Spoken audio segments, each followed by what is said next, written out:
Justin, the second South Coast Bike Fest is upon us. Has there anything that you changed this year, or has there been anything, is there anything new that you can tell the people about? Sure, I think the organiser will give you a lot more information on that, but I think the newness is the fact that there's a greater diversity of musical entertainment that's lined up over between the 27th and the 30th. So it's suiting a much broader market of music lover, festival lover. But at the same time, you know, the fundamental change for Bike Fest was that it wasn't a single brand, motorbike brand event. It has now gone to all brands. So we'll find it's got a much broader catchment as far as the biking fraternity is concerned. We've got more biking clubs, presidents from the biking clubs coming here.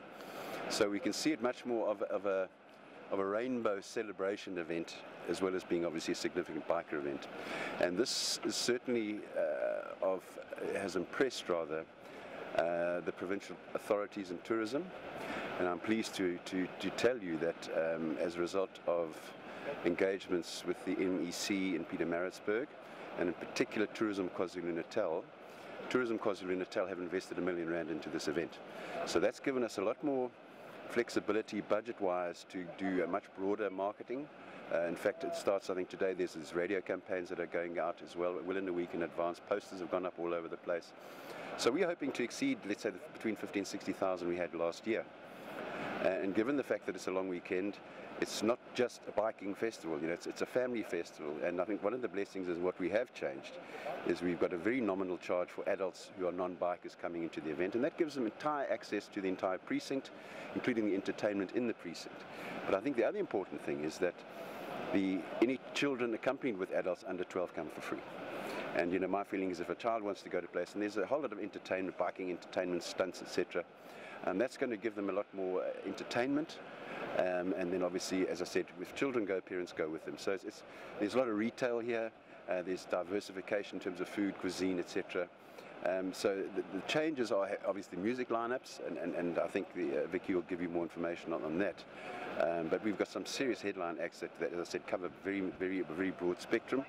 And then of course we've got the bars, which quiet to chill bars, and we've had a lot of investment from the liquor companies, for example, and various others. The biking companies are going to be here, the brands are going to be here, and also there's going to be the classic bike displays, which is always of interest to people to see how the old bullies used to run around 100 years ago.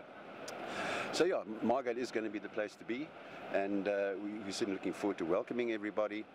And I said before, you know, we started off on a fairly tight budget this year, but thankfully for the investment from Tourism KwaZulu-Natal, they're coming down with their team to promote the province. Certainly media coverage on this year's event has been far more impactful, even though we got 15 million rands worth of publicity for Margate last year. So we're optimistic that it's going to be a great success, but you know, we try and cover all our bases. And I'm sure that everybody will have a great time. Well, compared to the economic impact of last year, I mean, what do you think it will be this year? Will it be? Yeah, look, if the numbers are much more? I mean, we've already had close to 3,000 bikers registered just online. That's not even factoring those people who prefer to just come on the day and get let in for free, and in they go. So if that is the numbers end up being much the same as last year, between 4,000 and 5,000, and the feet through the gates between 50,000 and 60,000, then it will equate to independent research that was done for last year, which was about between 150 million to 260 million, depending on which figures you look at, of direct, indirect, and induced spend. So if you look at those numbers, and if they end up being verifiable again, this makes it one of the hugest, sorry, that's bad English, one of the most significant events for tourism in the province. And you can even factor in Comrades Marathon, the Doozy and things like that. This is probably a bigger spend. Even as I put it even up there with the July Handicap, for example. So Margate's definitely got a hallmark event here.